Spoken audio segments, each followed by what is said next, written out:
सत्ता के वैकल्पिक केंद्र।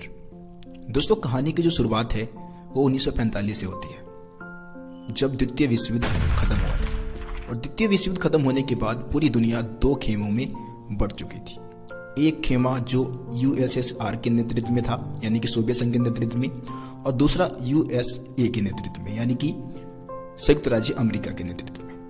अब पूरी दुनिया दो खेमे में बढ़ चुकी थी। शीत युद्ध का दौर था। दोनों ही महाशक्तियों के बीच में ऐसा लग रहा था कि कभी भी युद्ध हो सकता है, संघर्ष हो सकता है, लेकिन वास्तव में कभी युद्ध हुआ ही नहीं। और आखिरकार 1991 आते आते तक क्या हो गया, सोवियत संघ का विघटन हो गया। सोवियत संघ टूट गया, है ना। अब सोवियत संघ के विघटन के बाद क्या हुआ, अमेरिकी वर्चस्व की शुरुआत हो गई। अमेरिका ने क्या किया, पूरी दुनिया में अपनी दादागिरी दिखाना स्टार्ट कर दिया, अपना दबदबा कायम कर लिया। लेकिन उसी समय कुछ विद्वानों ने यह अनुमान लगाना शुरू कर दिया कि अमेरिकी वर्चस्व के खिलाफ कुछ क्षेत्रीय शक्तियां उभर के सामने आएंगी, कुछ क्षेत्रीय पावर उभर के सामने आएंगी। और ऐसा हुआ भी, जैसे कि यूरोप में यूरोपीय संघ, दक्षिण पूर्व एशिया में आसियान की स्थापना हुई। इसी समय जो चीन है, चीन की अर्थव्यवस्था का उत्थान हुआ, कोरिया की अर्थव्यवस्था का उत्थान हुआ, भारत भी इसी समय बहुत तेज गति से विकास किया। तो कहीं ना कहीं ये क्या थे, सत्ता के वैकल्पिक केंद्र थे, जो कहीं ना कहीं अमेरिकी वर्चस्व को खत्म कर सकते थे, अमेरिकी वर्चस्व को कई हद तक सीमित कर सकते थे। तो दोस्तों, इस संदर्भ में हम सबसे पहले बात करने वाले हैं यूरोपीय संघ की। तो दोस्तों, आप देख रहे हैं मेरा यूट्यूब चैनल रोशन सा स्टडी पॉइंट, और आप लोगों ने अगर मेरे चैनल को अभी तक सब्सक्राइब नहीं किया है तो सब्सक्राइब करके बेल आइकन को प्रेस कर दी, ताकि मेरे चैनल पर आने वाली सभी वीडियो का नोटिफिकेशन आप तक पहुंच सके। क्योंकि इस चैनल पे आप लोगों को सभी चैप्टर एनिमेशन के माध्यम से सरल और स्पष्ट भाषा में एनसीईआरटी के अकॉर्डिंग आपको समझाया जाएगा। तो चैनल को जल्दी से सब्सक्राइब कर ले आप। यूरोपीय संघ। दोस्तों, यूरोपीय संघ की जो स्थापना है 1992 में maastricht संधि के माध्यम से की गई थी, नीदरलैंड में। ठीक है, नीदरलैंड में इसकी नींव डाली गई थी, और कुल मिला के 6 देशों ने इसकी स्थापना में योगदान दिया था। सबसे पहले आप Germany, France, Italy, Netherlands, Belgium और लग्जमबर्ग की आप बात इसमें कर सकते हैं। इसके अलावा इस समय अगर हम बात करें तो इस समय लगभग 27 से भी अधिक देश इस संघ में शामिल है। तो अब हम बात करेंगे कि यूरोपीय संघ की स्थापना कैसे हुई, ऐसी कौन सी प्रक्रिया थी जिसके माध्यम से यूरोपीय संघ की स्थापना हुई, जिसने यूरोपीय संघ की स्थापना में एक महत्वपूर्ण भूमिका निभाई थी। सो गाइस, जब सेकेंड वर्ल्ड वॉर खत्म हुआ, द्वितीय विश्व युद्ध जब खत्म हुआ, तो उसके बाद यूरोप के बहुत सारे विद्वानों को यह चिंता सता रही थी कि क्या यूरोप के देश फिर से अपनी उसी दुश्मनी को कायम रखेंगे, या फिर अपने मेल मिलाप के साथ यूरोप की अर्थव्यवस्था के विकास में विशेष भूमिका निभाएंगे। क्योंकि द्वितीय विश्व युद्ध में क्या हुआ था, सबसे ज्यादा नुकसान अगर किसी भी अर्थव्यवस्था को हुई थी तो यूरोप की अर्थव्यवस्था को हुई थी। यूरोप का जो अर्थव्यवस्था था वो पूरी तरीके से तहस नहस हो गया था। तो अब यूरोपीय संघ की अगर स्थापना की बात करें तो यूरोपीय संघ की स्थापना में कहीं ना कहीं शीत युद्ध ने भी एक विशेष भूमिका निभाई। शीत युद्ध के दौरान क्या हुआ, पश्चिमी यूरोप के जो देश थे उनके विकास के लिए, उनके आर्थिक उत्थान के लिए, अर्थव्यवस्था के विकास के लिए क्या किया, अमेरिका ने मार्शल योजना के माध्यम से अमेरिका ने क्या किया, जो पश्चिमी यूरोप के जो देश थे उनको आर्थिक सहायता प्रदान करना शुरू कर दिया। और इसी संदर्भ में क्या हुआ, 1948 में यूरोपीय आर्थिक सहयोग संगठन की स्थापना हुई, जिसके माध्यम से पश्चिमी यूरोप के जो देश थे वो एक दूसरे को आर्थिक सहायता प्रदान करना शुरू कर दिया। ठीक है, और नाटो के माध्यम से सुरक्षा व्यवस्था भी कायम कर दिया, एक तरीके से कि भाई नाटो में अगर शामिल किसी भी देश के ऊपर हमला होता है तो सभी देश क्या करेंगे, अपने ऊपर हमला मान के एक दूसरे की सहायता करेंगे। तो नाटो के माध्यम से एक सामूहिक सुरक्षा व्यवस्था की स्थापना की गई, मार्शल योजना के माध्यम से आर्थिक सहायता प्रदान की गई। अब 1949 में क्या हुआ, 1949 में यूरोपीय परिषद का गठन किया गया। अब यूरोपीय परिषद के गठन से क्या हुआ कि यूरोप के देशों ने आपस में एक दूसरे को राजनीतिक सहयोग भी करना शुरू कर दिया। तो ये एक तरीके से यूरोपीय संघ की स्थापना का एक अगला कदम के रूप में देखा गया। फिर इसके कुछ साल बाद यानी कि 1957 में यूरोपीय इकोनॉमिक कम्युनिटी की स्थापना की गई। अब इससे क्या हुआ कि भाई इससे भी आर्थिक सहयोग को ज्यादा बढ़ावा मिला। फिर यूरोपीय पार्लियामेंट की भी स्थापना की गई, और धीरे धीरे इसी तरीके से 1992 आते आते तक यूरोपीय संघ की स्थापना कर दी गई। तो ये यूरोपीय संघ की एक तरीके से स्थापना की पूरी कहानी थी, जो मैंने आपको बता दिया है कैसे कैसे यूरोपीय संघ की स्थापना हुई। इसके अलावा दोस्तों, यूरोपीय संघ ने क्या किया, अपना साझा झंडा बनाया, ठीक है, राष्ट्रीय गान बनाया, स्थापना दिवस और अपनी मुद्रा प्रचलित कर दी। यूरोपीय संघ की जो मुद्रा है जिसको हम यूरो कहते हैं। इसके अलावा यूरोपीय देशों ने साझी विदेश नीति और साझी सुरक्षा नीति को अपनाया। मतलब कि यूरोप के देशों ने क्या किया, एक तरीके से आपस में मिलकर खुद की विदेश नीति तैयार करते हैं और खुद की अपनी सुरक्षा नीति भी तैयार करते हैं, जो कहीं ना कहीं इस संघ को बहुत ही ज्यादा पावरफुल संघ बनाता है, संगठन बनाता है। दोस्तों सबसे पहले हम बात करते हैं यूरोपीय संघ का आर्थिक प्रभाव क्या है, आर्थिक रूप से यूरोपीय संघ कैसे शक्तिशाली है। तो देखिए दोस्तों, यहाँ पे मैं 2005 का डाटा आपको पहले दूंगा, उसके बाद 2016 का डाटा दूंगा। तो 2005 में यूरोपीय संघ की जो अर्थव्यवस्था थी वो 12,000 अरब डॉलर की थी। कितने डॉलर की थी? 12,000 अरब डॉलर। और ये विश्व में प्रथम स्थान पर थी उस समय, ठीक है, जो कि कहीं ना कहीं अमेरिका से भी ज्यादा थी इसकी अर्थव्यवस्था, अमेरिका से भी ज्यादा मजबूत अर्थव्यवस्था थी यूरोपीय संघ की। 2016 के डाटा की अगर बात करें तो 2016 के अनुसार यूरोपीय संघ की अर्थव्यवस्था लगभग 17,000 अरब डॉलर रही, जो अमेरिका के बाद दुनिया की दूसरी सबसे बड़ी अर्थव्यवस्था थी। तो इससे आप अनुमान लगा सकते हैं कि यूरोपीय संघ की अर्थव्यवस्था कितनी ज्यादा शक्तिशाली है। इसके अलावा यूरोपीय संघ की जो मुद्रा है यूरो, अब यूरो क्या है? यूरो को ऐसा माना जाता है कि ये अमेरिकी डॉलर के लिए भी खतरा उत्पन्न कर सकता है, ठीक है, अमेरिकी डॉलर से भी आगे निकल सकता है यूरो, जो कि यूरोपीय संघ की मुद्रा का नाम है यूरो, ठीक है। इसके अलावा आप बता सकते हैं कि विश्व व्यापार में क्या है, यूरोपीय संघ की हिस्सेदारी जो है वो यूएसए से भी 3 गुना ज्यादा है, ठीक है, अमेरिका से भी 3 गुना ज्यादा विश्व व्यापार में यूरोपीय संघ की हिस्सेदारी है, जिस कारण अमेरिका के साथ या फिर चाइना के साथ ये पूरे धौंस के साथ, पूरे मतलब दादागिरी के साथ बात करता है। सो गाइस, ये पॉइंट आपको बताना है यूरोपीय संघ के आर्थिक प्रभाव में, ठीक है। उसके बाद हम बात करते हैं यूरोपीय संघ का राजनीतिक प्रभाव क्या है। सो दोस्तों, राजनीतिक प्रभाव में आप बताएंगे पहला पॉइंट कि जो फ्रांस है, ब्रिटेन भी पहले था, वैसे आपको पता है कि ब्रिटेन जो है 2016 में यूरोपीय संघ से अलग हो चुका है, आगे इसके ऊपर हम बात करेंगे। तो फ्रांस सुरक्षा परिषद में क्या है, यूएनओ का जो सुरक्षा परिषद है उसका स्थायी सदस्य है, ठीक है, और कई अन्य देश जो है वो सुरक्षा परिषद का अस्थायी सदस्य के रूप में भी शामिल है, जिस कारण क्या है, अमेरिका समेत जितने भी देश के फैसले हैं, जो भी नीतियां है, उसको प्रभावित कर सकता है यूरोपीय संघ अपनी पूरे पावर का इस्तेमाल करके। सुरक्षा परिषद में स्थायी और अस्थायी सदस्यों का इस्तेमाल करके किसी भी नीति को प्रभावित करने की क्षमता, किसी भी राजनीतिक नीति को प्रभावित करने की क्षमता यूरोपीय संघ रखता है। अब बात करते हैं यूरोपीय संघ का सैन्य प्रभाव क्या है। तो देखिए दोस्तों, यूरोपीय संघ के पास दुनिया की दूसरी सबसे बड़ी सेना है, ठीक है, और इसके अलावा कुल रक्षा बजट की बात करें तो अमेरिका के बाद सबसे अधिक रक्षा बजट अगर किसी की है तो वो यूरोपीय संघ की है, ठीक है। दुनिया की दूसरी सबसे बड़ी सेना भी है इसके पास, और रक्षा बजट में भी क्या है, अमेरिका के बाद सबसे ज्यादा जो रक्षा बजट है यूरोपीय संघ का ही है। इसके अलावा कई यूरोपीय संघ के कई ऐसे देश है जिनके पास परमाणु हथियार के बहुत ज्यादा जखीरे मौजूद है, बहुत ज्यादा मात्रा में परमाणु हथियार मौजूद है। उदाहरण के लिए आप फ्रांस की बात कर सकते हैं, ब्रिटेन, तो वैसे आपको पता है ब्रिटेन यूरोपीय संघ से अलग हो चुका है, ठीक। इसके अलावा आप अगर अंतरिक्ष विज्ञान की बात करो, आप संचार प्रौद्योगिकी की बात करो, तो इसमें भी क्या है, यूरोपीय संघ का दूसरा स्थान है। तो इससे भी यह समझ में आता है कि यूरोपीय संघ बहुत ही ज्यादा पावरफुल संगठन है और कहीं ना कहीं ये अमेरिकी वर्चस्व को भी खत्म करने की क्षमता रखता है, ठीक है। वैसे अमेरिका जो है नाटो के माध्यम से यूरोपीय संघ की स्थापना में आपको पता है काफी ज्यादा भूमिका निभाया था, ठीक है, उससे भी कहीं ना कहीं यूरोपीय संघ की स्थापना में सहायता मिली थी, ये बात आपको पता है। तो ये आपका हो गया यूरोपीय संघ का एक तरीके से आर्थिक, राजनीतिक और सैन्य प्रभाव। मैं उम्मीद करता हूं आपको सभी पॉइंट्स आसानी से समझ में आ गया होगा। दोस्तों, हम बात करते हैं यूरोपीय संघ की कमजोरियां क्या है, मतलब यूरोपीय संघ को कमजोर बनाने वाले कारण कौन कौन से हैं। तो देखो दोस्तों, बहुत सारे ऐसे कारण हैं जिससे कि हम ये समझ सकते हैं कि भाई यूरोपीय संघ एक कमजोर संगठन है। जैसे कि आप पहला पॉइंट बता सकते हैं कि कई बार क्या होता है, यूरोपीय संघ के देशों में सुरक्षा नीति को लेकर और विदेश नीति को लेकर टकराव उत्पन्न होता रहता है। उदाहरण के लिए आप बता सकते हैं कि जब इराक पर अमेरिका ने हमला किया था तो उस समय क्या था कि ब्रिटेन है उसके पक्ष में था, उसके सपोर्ट में था, लेकिन जर्मन और फ्रांस जो था वो उसका विरोध कर रहा था। तो यहाँ पे क्या हो गया, इन देशों के बीच में टकराव उत्पन्न हो गया। इसके अलावा आप बता सकते हैं कि जो डेनमार्क है और स्वीडन, ये दो ऐसे देश है जो कि मास्ट्रिक्ट संधि को मानने से इनकार करते हैं। आपको पता है कि मास्ट्रिक्ट संधि के माध्यम से ही 1992 में यूरोपीय संघ की स्थापना हुई है। अब ये दोनों देश भाई यूरोपीय संघ की स्थापना की जो संधि है उसी को मानने से इनकार कर देते हैं। तो ये भी भाई कहीं ना कहीं कमजोर बनाता है इस संगठन को, है ना। इसके अलावा यूरोपीय संघ के कुछ देशों ने क्या किया, यूरोपीय संघ की जो मुद्रा है यूरो, उसको मानने से मना कर दिया। वो कहते हैं कि भाई हम यूरो को अपनी साझी मुद्रा नहीं मानेंगे, नाराजगी दर्ज की है एक तरीके से। इसके अलावा 2003 में यूरोपीय संघ का संविधान बनने जा रहा था, साझा संविधान बनाया जा रहा था, लेकिन ये असफल रहा। भाई देशों ने सपोर्ट नहीं किया, कहीं ना कहीं बहुत सारे देशों ने इसके खिलाफ भी नाराजगी जाहिर की, और इस कारण भी जो साझा संविधान बनाने की जो कोशिश थी वो असफल हो गई 2003 में, ठीक है।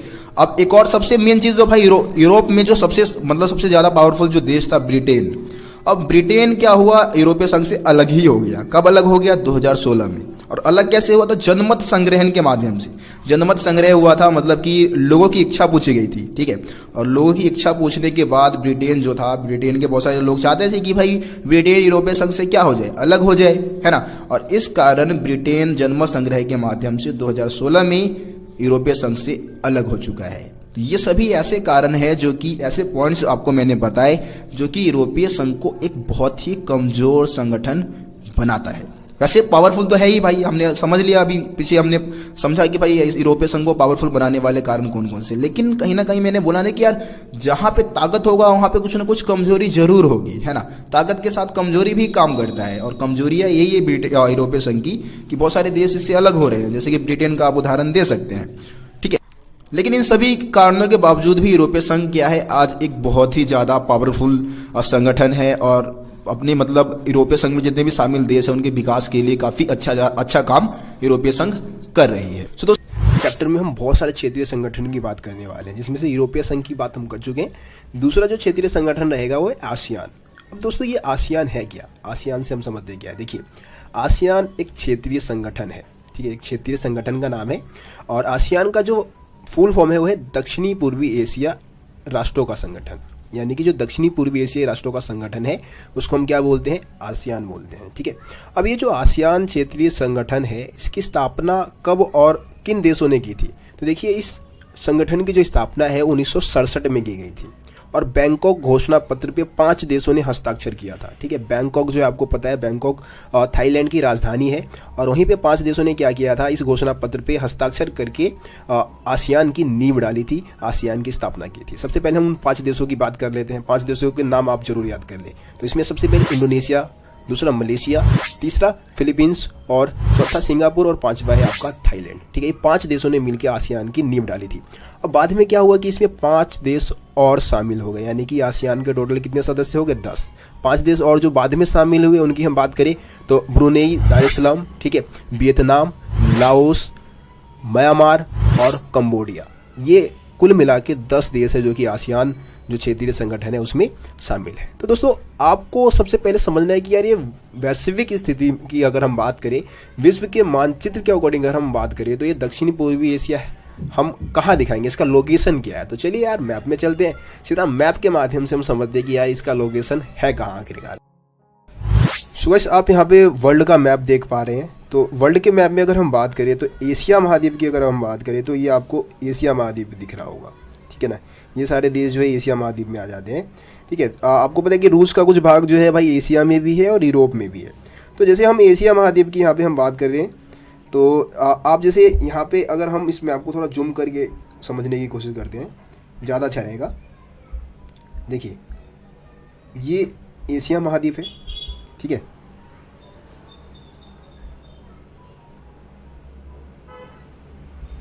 और यहाँ पे अगर हम एशिया महाद्वीप की अगर हम 4 दिशाओं की बात करें, 4 दिशाओं को अगर हम समझें, तो भाई आपको पता है कि ये मान लो कि भाई ये उत्तरी एशिया हो गया, इधर नीचे दक्षिणी एशिया, ये आपका पूर्वी एशिया, और इधर आपका पश्चिमी एशिया, है ना। इसी तरीके से आप मैप में दिशा को समझते हैं।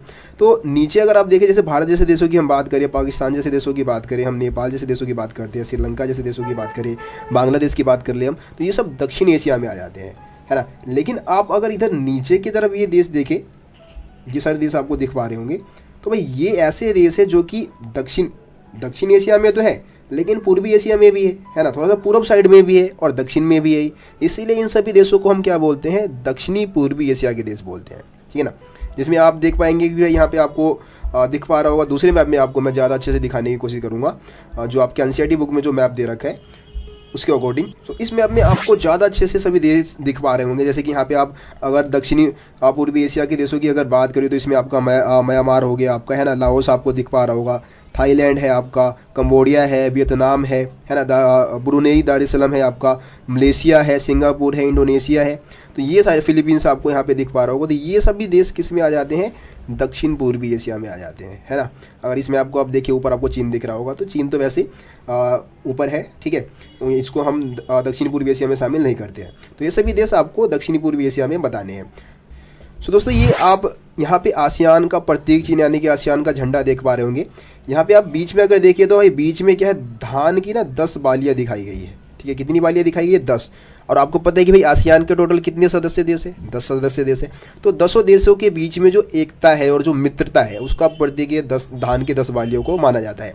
और इसको किसने घेर रखा है, तो एक वृत्ताकार गोला आपको दिख पा रहा होगा, इसने घेर रखा है। और ये कहीं ना कहीं इन 10 देशों की एकता को दर्शाता है, जो एकजुट है उस चीज़ को दर्शाता है ये वृत्ताकार। ठीक है, तो ये चीज़ भी आप याद रखें।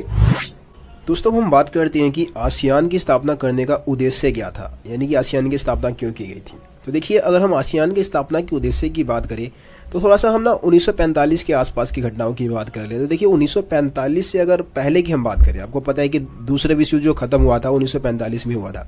तो 1945 से पहले की अगर हम बात करें तो ये जो आसियान के जो देश थे ना, उनको यूरोपीय देशों ने गुलाम बनाया। जापान ने क्या किया, इनको अपना गुलाम बनाया। और जब मतलब एक तरीके से जो सेकेंड वर्ल्ड वॉर जब खत्म हो गया 1945 में, तो उसके बाद भी इनके सामने बहुत सारी समस्याएं थी। समस्याओं की अगर हम बात करें तो भाई विकास करना है अपना, है ना, बेरोजगारी जैसी समस्याएं हैं, इसके अलावा गरीबी जैसी समस्याएं हैं। तो ये बहुत सारी समस्याएं इन देशों के सामने मौजूद थी। तो इन सभी देशों ने सोचा कि भाई अपने इन समस्याओं के समाधान के लिए हमें क्या करना चाहिए, अपना एक संगठन बनाना चाहिए जिससे कि हम क्या कर सकें, अपना विकास कर सकें। और इसी कारण क्या हुआ, आसियान जो क्षेत्रीय संगठन है उसकी स्थापना की गई थी। तो आसियान की स्थापना के 3 से 4 प्रमुख उद्देश्य माने जाते हैं। सबसे पहला उद्देश्य तो भाई ये था कि सामाजिक और सांस्कृतिक विकास को बढ़ावा देना है। इसके अलावा आर्थिक विकास को क्या करना है, बहुत ज़्यादा तेज करना है। जो कानून व्यवस्था है और जो एक तरीके से शासन व्यवस्था है उसको क्या करना है, सुधारना है। और शांति को बढ़ावा देना है। कहीं ना कहीं जितने भी आसियान के देश है दुनिया में, पूरे दुनिया में ही कहीं ना कहीं ये शांति की स्थापना करने के लिए अपनी पहल करते हैं। तो ये सभी उद्देश्य है आसियान की स्थापना का। दोस्तों इसमें एक आसियान शैली को भी हम समझ लेते हैं। आसियान शैली है क्या, देखिए आसियान शैली में हम उन चीज़ों की बात करते हैं जिसमें आसियान ने क्या किया है, हर एक विवाद को शांतिपूर्वक तरीके से समाधान करने की कोशिश की है, टकराव को कहीं ना कहीं कम करने की कोशिश की है। और इस कारण उसने क्या किया, पूरी दुनिया में काफ़ी यश कमाया, काफ़ी ज़्यादा नाम कमाया। और इसकी जो ये एक तरीके से कदम है कि शांति को बढ़ावा देने का, हर एक विवाद को शांति से सुलझाने का, इसी को हम क्या बोल देते हैं, आसियान शैली बोलते हैं। ठीक है दोस्तों, हम बात करते हैं आसियान के 3 स्तंभ की। ये 3 स्तंभ क्या है, तो आसियान ने क्या किया, 2003 में एक तरीके से अपने विकास को बढ़ावा देने के लिए, अपने सदस्य देशों के विकास को बढ़ावा देने के लिए 3 स्तंभों की यानी कि 3 समुदायों की रचना की, निर्माण किया। ठीक है, इन 3 स्तंभों की अगर हम नाम की बात करें, यानी कि 3 समुदायों की अगर हम नाम की बात करें तो आसियान सुरक्षा समुदाय, आसियान आर्थिक समुदाय और आसियान सामाजिक एवं सांस्कृतिक समुदाय की स्थापना की गई थी। अब बारी बारी से हम क्या करते हैं, इन तीनों ही समुदाय के अलग अलग जो भी उद्देश्य हैं यानी कि जो विशेषताएं हैं उनको हम समझ लेते हैं। देखिए सबसे पहले हम आसियान सुरक्षा समुदाय की विशेषता की बात कर लेते हैं। सुरक्षा से समझ में आता है कि भाई विशेषकर जो शांति व्यवस्था है उसको बढ़ावा देना है, अपने देश जो है आसियान में शामिल जितने भी देश हैं उनकी सुरक्षा को बढ़ावा देना है। विशेषकर आसियान के जो देश है उनके बीच में शांति व्यवस्था कायम रह सके, और इसके लिए उन्होंने क्या किया, 2003 तक आसियान ने बहुत सारे ऐसे समझौते पर हस्ताक्षर करवाए अपने देशों के, मतलब हस्ताक्षर किए बहुत सारे देशों ने, जिससे क्या हो सके देशों के बीच में शांति, सहयोग, निष्पक्षता जैसे जो मतलब मुद्दे थे उन चीज़ों को बढ़ावा दिया गया, देश के संप्रभुता के अधिकारों का सम्मान किया जा सके, इसके लिए सभी देश क्या थे, वचनबद्ध थे। ठीक है, ये तो हो गया भाई आसियान सुरक्षा समुदाय की बात। अब हम बात कर लेते हैं आसियान आर्थिक समुदाय की। तो देखिए आसियान आर्थिक समुदाय की बात करें तो आसियान की अगर हम अर्थव्यवस्था की बात करें तो अर्थव्यवस्था का आकार बहुत ही छोटा है, लेकिन अगर इसके विकास की बात करें ना तो भाई विकास काफ़ी ज़्यादा तेज गति से हो रहा है। ठीक है, और साझा बाजार को जो देशों के बीच में जो साझा व्यापार है उसको बढ़ावा देना चाहते हैं। ठीक है, इसके अलावा मुक्त व्यापार को बढ़ावा देना है और आर्थिक विवादों को सुलझाना भी एक तरीके से आसियान आर्थिक समुदाय का उद्देश्य है। ठीक है, अब बात करें आसियान सामाजिक एवं सांस्कृतिक समुदाय की, तो भाई सिंपल सी बात, इसमें कोई खास आपको जानकारी देनी नहीं है। आसियान जो है वो कहीं ना कहीं सामाजिक और सांस्कृतिक विकास को बढ़ावा देने के लिए इस समुदाय की स्थापना किया था। दोस्तों हम बात करते हैं आसियान विजन 2020। ठीक है, जो आसियान ने क्या किया था, अपना विजन रखा था, लक्ष्य रखा था 2020 तक जिसको वो पाना चाहता है। ठीक है, तो आपको पता है भाई 2020 तो वैसे बीत चुका है, लेकिन फिर भी इसका अध्ययन आपके टॉपिक में कराया जाता है। तो देखिए आसियान विजन 2020 का एक मुख्य जो भूमिका ये था कि आसियान 2020 में क्या करेगा, पूरे विश्व में एक बहिर्मुखी भूमिका निभाएगा, है ना, मतलब एक महत्वपूर्ण भूमिका पूरे विश्व राजनीति में निभाएगा एक तरीके से। और ऐसा क्यों कहा जाता है, तो ऐसा इसलिए कहा जाता है क्योंकि आसियान की एक विशेष शैली है। आसियान क्या करता है, हर एक समस्याओं का समाधान बातचीत के माध्यम से करता है। इसीलिए ऐसा कहा गया है, ठीक है ना। जैसे कि यहाँ पे हम पूर्वी तिमोर की समस्या की बात करें, आसियान ने क्या किया, पूर्वी तिमोर की समस्या का समाधान बहुत ही अच्छे से किया था। इसके अलावा कंबोडिया संकट है, उसको भी बहुत आसानी से और मतलब अच्छे से सुलझाया था। तो इसलिए ऐसा कहा जाता है कि 2020 आते आते तक आसियान एक मतलब महत्वपूर्ण भूमिका निभाना स्टार्ट कर देगा। इसी को हम क्या बोलते हैं, आसियान विजन 2020 बोलते हैं। अब आखिर में हम बात करेंगे भाई कि आसियान जो है उसका भारत के साथ क्या मतलब संबंध की हम बात कर सकते हैं, या फिर भारत आसियान को किस नज़रिए से देखता है, ठीक है ना। देखिए शुरू में क्या था ना कि भारत आसियान को उतना महत्व नहीं दिया, उतना ध्यान नहीं दिया, लेकिन धीरे धीरे उसने क्या किया, अपने संबंध आसियान के देशों के साथ सुधारने स्टार्ट कर दिए, व्यापार को बढ़ावा देने का प्रयास किया, ठीक है। इसके चलते क्या हुआ, 1991 में भारत द्वारा पूर्व चोलों की नीति को अपनाया गया, है ना। और पूर्वी एशिया के जो देश थे उनके साथ क्या किया गया, अच्छे संबंध बनाए रखने की कोशिश की गई। और भारत ने 2 आसियान देश के जो सदस्य हैं, जिसमें सिंगापुर का नाम आप बताएंगे और थाईलैंड का नाम बताएंगे, उनके साथ क्या किया, मुक्त व्यापार पर समझौता भी कर रखा है, मतलब किया है। और साथ ही साथ भारत आसियान से भी जितने आसियान के और जो दूसरे देश हैं उनके साथ भी मुक्त व्यापार समझौता करने की कोशिश कर रहा है, ठीक है। तो ये सारी चीज़ें आप आसियान और भारत के जो संबंध है उसके बारे में आप बताएंगे। वो है चीनी अर्थव्यवस्था का उत्थान। इससे पहले हमने यूरोपीय संघ के बारे में समझ लिया है, आसियान के बारे में हमने समझ लिया है, और आज हम चाइना के बारे में बात करेंगे। तो आज की इस वीडियो में हम समझने वाले हैं कि चाइना ने अपने विकास के लिए ऐसी कौन कौन सी नीतियाँ अपनाई थी, जिस कारण ये कहा जाता है कि जो चाइना है ना, वो 2040 तक अमेरिका जैसे देशों से भी आगे निकल जाएगा, मतलब अमेरिका को भी पछाड़ देगा। है भारत से तो आगे भी है, हम लोगों को पता है ये बात। हम भले ही चाइना की कितनी वस्तुओं का आविष्कार कर दें, लेकिन हमसे काफ़ी ज़्यादा आगे है टेक्नोलॉजी के मामले में, ठीक है। तो चाइना ने ऐसी कौन सी विकास के लिए रणनीतियाँ अपनाई थी, ऐसी कौन सी नीतियाँ अपनाई जिससे कि चाइना की अर्थव्यवस्था का जो उत्थान है उतनी तेज गति से हुआ है, इसी चीज़ को हम आज की इस वीडियो में समझने वाले हैं। तो कहानी की शुरुआत होगी 1949 से, जब चाइना में साम्यवादी सरकार की स्थापना हुई थी, ठीक है। चाइना जो था वो काफ़ी लंबे समय से गृह युद्ध का शिकार हो गया था, मतलब गृह युद्ध चल रहा था वहाँ पे। और गृह युद्ध जो था वो वहाँ पे एक 2 पार्टियाँ थी, एक तो भाई सीसीपी यानी कि चीनी कम्युनिस्ट पार्टी, और दूसरी कोमिनतांग, ठीक है। कोमिनतांग के जो लीडर थे वो चियांग काई शेक थे। और इधर हम साम्यवादी दल की बात करें यानी कि सीसीपी की बात करें तो माओ तसे-तुंग, शॉर्ट में हम माओ बोल देते हैं। आखिरकार चियांग काई शेक की हार होती है, माओ की जीत होती है, और चाइना में साम्यवादी सरकार की स्थापना होती है। चाइना ने क्या किया, अपने विकास के लिए सोवियत मॉडल को अपनाया, जो सोवियत संघ का जो विकास का मॉडल था, यानी कि साम्यवादी रास्ते को अपना लिया। पूंजीवादी दुनिया के जो देश थे ना, उनसे अपने रिश्ते तोड़ लिए भाई। जितने भी पूंजीवादी देश है, जैसे कि यूरोप के देश थे, अमेरिका जैसे देश है, उनसे शुरू से इसने क्या किया, अपने रिश्ते खत्म कर लिए थे। अब चाइना ने शुरू में जो विकास का जो मॉडल अपनाया था, उसके अंतर्गत क्या किया उन्होंने, एक तरीके से खेती से पूंजी निकाला, मतलब खेती को बढ़ावा दिया, वहां से पूंजी निकाल के जो सरकारी उद्योग धंधे हैं उस पर पैसे खर्च करने स्टार्ट कर दिए, उसके विकास पर ध्यान देना स्टार्ट कर दिया। लेकिन पैसे कहाँ से निकल रहे हैं, खेती से निकाले जा रहे हैं। अब क्या था कि भाई विदेशी मुद्रा की बहुत कमी थी चाइना के पास, इस कारण वो दूसरे देशों से मशीनें आयात नहीं कर सकता था। तो क्या किया, धीरे धीरे जो भी आयातित सामान है ना, जो दूसरे देशों से मंगाना पड़ता था उनको, उसको अपने देश में ही बनाना शुरू कर दिया। घर के बहुत सारे लोगों के घर के पिछवाड़े में छोटे छोटे उद्योग लगवाने, घरेलू उद्योग लगवाने स्टार्ट कर दिया। और वहाँ पे ही क्या किया उसने, बहुत सारी चीज़ों का निर्माण करवाना स्टार्ट करवा दिया, लोगों को रोजगार उपलब्ध कराया, सामाजिक कल्याण को बढ़ावा दिया, ठीक है। इसके अलावा जो भी स्वास्थ्य सुविधाएं हैं वो भी लोगों को बहुत ही सस्ते दाम पे उपलब्ध कराया गया। तो ये सारी चीज़ें एक तरीके से क्या था, चाइना की अर्थव्यवस्था के विकास में बहुत ज़्यादा योगदान दे रहा था। और जो जीडीपी का विकास था वो लगभग 5 से 6% के आसपास चल रहा था, ठीक है। लेकिन यहाँ पे सबसे मेन जो समस्या थी वो जनसंख्या थी। जनसंख्या लगातार तेजी से बढ़ रही थी, और लेकिन भले विकास कितने भी तेज गति से हो, लेकिन जनसंख्या इतनी तेजी से बढ़ रही थी कि वो विकास पे क्या कर रही थी, एक तरीके से पानी फेरने लग रही थी। तो इसीलिए चाइना ने क्या किया, 1 चाइल्ड पॉलिसी को अपनाया, है ना, एकल बाल नीति जिसको हम बोलते हैं कि भाई एक ही बच्चा आप पैदा करोगे। तो इसने क्या किया, कहीं ना कहीं जनसंख्या के नियंत्रण को बहुत हद तक बढ़ावा दिया। अब बात करते हैं कि जो ये चीनी अर्थव्यवस्था का उत्थान है वो वास्तव में कब से होना शुरू हुआ। तो ये 1970 के दशक के बाद कुछ नीतियां अपनाई गई थी। 1970 के दशक में या उसके बाद जो कुछ नीतियां अपनाई गई, उसने क्या किया, चाइना की अर्थव्यवस्था में विशेष योगदान दिया। अब इसमें चाइना ने क्या किया, सबसे पहले 1972 में, अब क्रमवाइज में जो भी डेट बताऊंगा उसको आपको याद करना है, ठीक है। 1972 में क्या किया, चाइना ने अमेरिका से संबंध बना लिए। शुरू में क्या था, अमेरिका से भाई जितने भी पूंजीवादी देश थे उनसे संबंध तो रखा था, लेकिन अब क्या किया उसने, अमेरिका से अपने संबंध अच्छे बनाने स्टार्ट कर दी।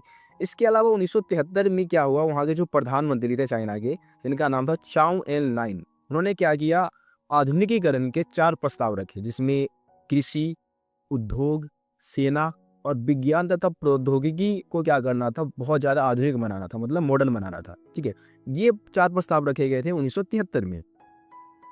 लेकिन सबसे ज़्यादा जो विकास में योगदान रहा वो 1978 में अपनाई गई नीति का रहा।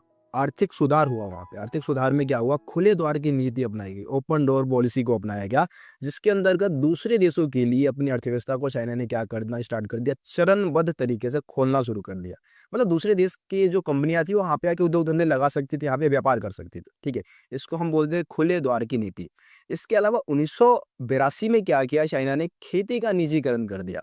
अब खेती का निजीकरण का मतलब क्या है भाई लोग, देखो खेती के निजीकरण का मतलब ये है कि पहले क्या होता था, चाइना में खेती भी सरकार के नियंत्रण में ही था। मतलब सामूहिक खेती होती थी, बहुत सारे लोगों का ग्रुप बना दिया जाता था और वहाँ पे सामूहिक खेती करते थे और सरकार उपज पे कहीं ना कहीं नियंत्रण जमा के रखता था। लेकिन अब खेती का निजीकरण का मतलब ये था कि खेतों को निजी हाथों में सौंप दिया गया। ठीक है, किसी एक व्यक्ति के हाथों में सौंप दिया गया, हर एक किसानों को सौंप दिया गया। और इससे क्या था कि किसानों का खेती में इंटरेस्ट पैदा होने लग गया, है ना, क्योंकि उनके खुद का जमीन था और खुद की जमीन पे खेती करते थे। पहले सरकारी नियंत्रण में था तो सरकार के लिए उनको खेती करना होता था, लेकिन वो क्या कर रहे हैं, अब अपने लिए कर रहे हैं। तो कहीं ना कहीं इससे क्या हुआ, उपज में वृद्धि हुई। उसके बाद उन्होंने क्या किया, 1998 में उद्योगों का निजीकरण कर दिया, है ना। अब उद्योगों के निजीकरण करने का मतलब क्या था कि अब खेतों से जो भी कच्चा माल है उसको उद्योगों में लेके जाके उसको तैयार माल में बदला जा सकता था। तो इससे क्या हुआ, जो उत्पादन है वो बहुत तेज गति से बढ़ने लग गया। इसके अलावा विशेष आर्थिक क्षेत्र का निर्माण किया, इसको हम स्पेशल इकोनॉमिक जोन भी बोलते हैं। है क्या, इसको समझिए, बहुत ही ध्यान से समझिए। स्पेशल इकोनॉमिक जोन के अंतर्गत क्या होता है कि किसी पिछड़े हुए इलाके को सिलेक्ट कर लिया जाता है ना। जैसे कि हम भारत के एग्जांपल की बात कर ले, नोएडा हम सबसे बड़ा एग्जांपल ले सकते हैं। तो नोएडा की अगर हम बात करें, 15-20 साल पहले वहाँ पे कुछ नहीं था, बिल्कुल खाली खेत हुआ करते थे। लेकिन उसको हमने क्या किया, स्पेशल इकोनॉमिक जोन के अंतर्गत रख दिया। वहाँ पे सस्ते दाम पे बिजली उपलब्ध करा दी, या यातायात के साधन अच्छे कर दिए, है ना। इसके अलावा पानी, जो भी मतलब एक तरीके से उद्योग धंधे की स्थापना के लिए जो भी सुविधाएं चाहिए थी वो सब कुछ वहाँ पे सस्ते दाम पे उपलब्ध करा दिया। टैक्स में छूट दे दी कंपनियों को। तो क्या है कि जो कंपनियां हैं वहाँ पे क्या करेंगी, इन्वेस्टमेंट करेंगी, निवेश करेंगी। इससे क्या होगा, विदेशी प्रत्यक्ष निवेश बढ़ेगा, है ना, एफडीआई में वृद्धि होगी। तो ये जो एक तरीके से विशेष आर्थिक क्षेत्र के निर्माण की जो बात कर रहे हैं हम, स्पेशल इकोनॉमिक जोन की बात कर रहे हैं, ये सबसे पहले चाइना ने ही अपनाई थी। इसका निर्माण चाइना ने किया था, उसकी नकल हमने की। इंडिया ने भी फिर किया गया, सेज का निर्माण करना स्टार्ट कर दिया, स्पेशल इकोनॉमिक जोन को बनाने स्टार्ट कर दिए। ठीक है, तो इसने भी क्या किया, चाइना के विकास में विशेष योगदान दिया। अब आखिर में हम समझेंगे 2001 में क्या किया इसने, विश्व व्यापार संगठन को एक तरीके से मतलब शामिल हो गया। विश्व व्यापार संगठन यानी कि WTO में शामिल हो गया। इस तरीके से एक तरीके से उसने क्या किया, अपनी अर्थव्यवस्था को और ज़्यादा खोल दिया दूसरे देशों के लिए। ठीक है, तो ये सभी विकास की पॉलिसी थी जिससे कि चाइना जो है वो इतना ज़्यादा आगे बढ़ गया है और इतनी तेज गति से चाइना का जो अर्थव्यवस्था है वो विकास कर रहा है। देखिए, चाइना ने जो भी विकास की नीतियां अपनाई, क्या सभी को इसका फायदा मिला? तो देखिए, ऐसा बिल्कुल नहीं है। चाइना ने जो भी विकास की पॉलिसी अपनाई उसका फायदा सभी लोगों को नहीं मिला, क्योंकि वहाँ पे भी आज भी बेरोजगारी में लगातार वृद्धि हो रही है। 10 करोड़ से भी जो मतलब ज़्यादा लोग हैं वो रोजगार की तलाश में है। ठीक है ना। महिलाओं के अगर हम काम करने की स्थिति की बात करें तो बहुत ही खराब है। पर्यावरण प्रदूषण में वृद्धि हुआ है, भ्रष्टाचार में वृद्धि हुआ है। इसके अलावा शहर के लोग बहुत ज़्यादा अमीर होते जा रहे हैं और गांव के लोग अभी भी गरीब हैं। तो ये फासला जो है, ये जो आर्थिक असमानताएं हैं वो लगातार बढ़ रही है। ठीक है, तो इसका मतलब ये है कि विकास का जो फायदा है वो सभी लोगों को वहाँ पे नहीं मिला है। दोस्तों, हम बात करते हैं भारत चीन संबंध की। अगर भारत चीन संबंध की अगर हम बात करें तो शुरू में क्या था, जैसे कि हम बात करते हैं, भारत जब आज़ाद हुआ और चाइना ने अपने देश से विदेशी शक्तियों को मार भगाया तो उस समय संबंध थोड़े अच्छे थे। जवाहरलाल नेहरू चाइना पे बहुत ज़्यादा भरोसा भी करते थे, आप लोगों को पता होगा। और उस समय कुछ समय के लिए नारा भी लगा था, हिंदी चीनी भाई भाई का नारा लगा था।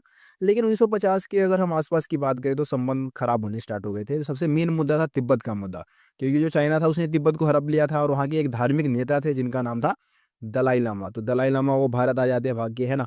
और दलाई लामा को क्या करते हैं हम लोग, शरण शरण दे देते हैं उनको, कहीं ना कहीं उनकी हेल्प करते हैं। इस कारण चाइना हमसे किलसने लग जाता है ना। और दूसरा कारण ये था कि भाई, और जो चाइना है वो लगातार भारत चीन जो बॉर्डर है ना, सीमा है, वहाँ पे अपनी बस्तियां बना रहा था, अपनी बस्तियों को बढ़ावा दे रहा था, बस्तियां स्थापित कर रहा था। तो इस कारण क्या होता है कि यार दोनों में मनमुटाव होना स्टार्ट हो जाता है। लेकिन फिर भी आप देखेंगे कि अब मेन कारण जो 1962 का युद्ध हुआ चाइना और भारत का, उसका मेन रीजन यही 2 रीजन थे। एक तो तिब्बत का मुद्दा था और बहुत सारी बस्तियां बना रहा था भारत, चीन जो बॉर्डर है वहाँ पे चाइना अपनी बस्तियों की स्थापना कर रहा था, ठीक है। तो इस कारण 1962 में भारत और चाइना का युद्ध हुआ, युद्ध में भारत की हार हुई और उसके बाद से जो संबंध थे वो काफ़ी ज़्यादा खराब रहे। लेकिन फिर भी आप लोगों को भारत और चाइना के संबंध में कुछ मेन जो पॉइंट्स आपको बताने होते हैं, उसमें आप पंचशील समझौते के बारे में आप बता सकते हैं कि जो पंचशील समझौता वो 1954 में हुआ था। और जवाहरलाल नेहरू भारत के प्रधानमंत्री और जो चाइना के प्रधानमंत्री थे उस समय वो चाउ एन लाइन थे, इनके बीच में ये पंचशील समझौता हुआ था। और इसके 5 मुख्य बिंदु थे, 5 सिद्धांत थे, इसीलिए इसको हम पंचशील समझौते के नाम से जानते हैं। इसमें हम 5 सिद्धांतों की अगर हम बात करें तो दूसरे देशों के आंतरिक मामलों में हस्तक्षेप ना करने की बात कही गई थी। इसके अलावा एक दूसरे देश के ऊपर क्या था, आक्रमण ना करने की बात कही गई थी। शांतिपूर्वक सहअस्तित्व की नीति का पालन करना था, ठीक है। इसके अलावा परस्पर सहयोग एवं लाभ को बढ़ावा देना था, एक दूसरे को क्या करना है, सहयोग देना है, एक दूसरे को लाभ को बढ़ावा देना है, कहीं ना कहीं ये सारी चीज़ें थी इसमें। दोनों ही देश क्या करेंगे, एक तरीके से जो दूसरे देश है उनकी क्षेत्रीय अखंडता और संप्रभुता का सम्मान करेंगे। ये 5 सिद्धांत कहीं ना कहीं किसमें थे, पंचशील समझौते में थे। इसके अलावा देखिए जब 1962 का युद्ध हुआ ना था, उसके कुछ समय के लिए जो भारत और चाइना के जो संबंध थे वो बहुत ही खराब थे। लेकिन 1980 के आसपास की हम बात करें, 1981 में क्या हुआ, सीमा विवाद को कहीं ना कहीं दूर करने के लिए, सीमा विवाद को ख़त्म करने के लिए वार्ताओं का दौर शुरू हो गया, बातचीत स्टार्ट होने लग गई। और 1988 में क्या हुआ, राजीव गांधी ने फिर चाइना की यात्रा भी की थी, चाइना गए थे वो। और हम बात करें 1999 से भारत और चाइना के बीच में जो व्यापार है ना, वो लगभग 30% के दर से बढ़ रहा है। और आपको पता है कि भाई भारत में अभी काफ़ी कुछ समय से ही हम क्या कर रहे हैं, चीनी सामान का बहिष्कार कर रहे हैं, ऐसी हम योजनाएं चला रहे हैं, अभियान चला रहे हैं। लेकिन फिर भी हमारी जो निर्भरता है वो चाइना के ऊपर काफ़ी ज़्यादा है ना। हम बहुत सारी चीज़ें, हम जो मतलब सामान इस्तेमाल करते हैं, आप अपने घर में खुद ही देख ले, तो उसमें बहुत सारी चीज़ें जो होंगी वो चाइना में ही बनी हुई होती है। तो चाइना का महत्व हर एक इंसान के दैनिक जीवन में है, ऐसी कोई बात नहीं है। हम जितना मर्जी चाइनीज़ वस्तुओं का बहिष्कार कर दें, लेकिन फिर भी हम कहीं ना कहीं कुछ ना कुछ अपने घर में ऐसा सामान जरूर देखते हैं जो चाइना में ही बनी होती है, ठीक है। तो चाइना भाई अगर हम बात करें, आज काफ़ी ज़्यादा तेज गति से विकास कर रहा है और सभी दुनिया के सभी देश उसका लोहा मानते हैं, हमें भी मानना होगा, है ना। लेकिन हम भी क्या करें यार, हम भी किसी से पीछे तो है नहीं। भारत ने भी अपने विकास के लिए बहुत सारी नीतियाँ अपनाई है और ऐसा कहा जाता है कि भारत भी 2040 तक चाइना के बाद दुनिया की दूसरी सबसे बड़ी आर्थिक शक्ति होगी। तो भारत भी किसी से कम नहीं है। सो प्यारे बच्चों, ये चैप्टर जो हमारा है यहीं पे ख़त्म होता है। उम्मीद करता हूँ आप लोगों को इस चैप्टर में जितने भी टॉपिक मैंने आपको समझाए हैं, सभी टॉपिक बहुत ही आसानी से समझ में आ गया होगा। किसी भी टॉपिक में डाउट हो आप मेरे को कमेंट में बता सकते हैं। बाकी भाई इस वीडियो को ज़्यादा से ज़्यादा अपना प्यार दीजिए और आपको पता है कि वीडियो को प्यार कैसे देना है। तो भाई दबा के करो लाइक, शेयर, कमेंट और चैनल को अभी तक सब्सक्राइब नहीं किया तो सब्सक्राइब करके बेल आइकन को प्रेस कर लेना, ताकि हमारे चैनल पे आने वाली सभी वीडियो का नोटिफिकेशन सबसे पहले आप तक पहुंचे। तो मिलते फिर आप सभी से अगली वीडियो में, तब तक के लिए जय हिंद, जय भारत। आप सभी अपना ध्यान रखें।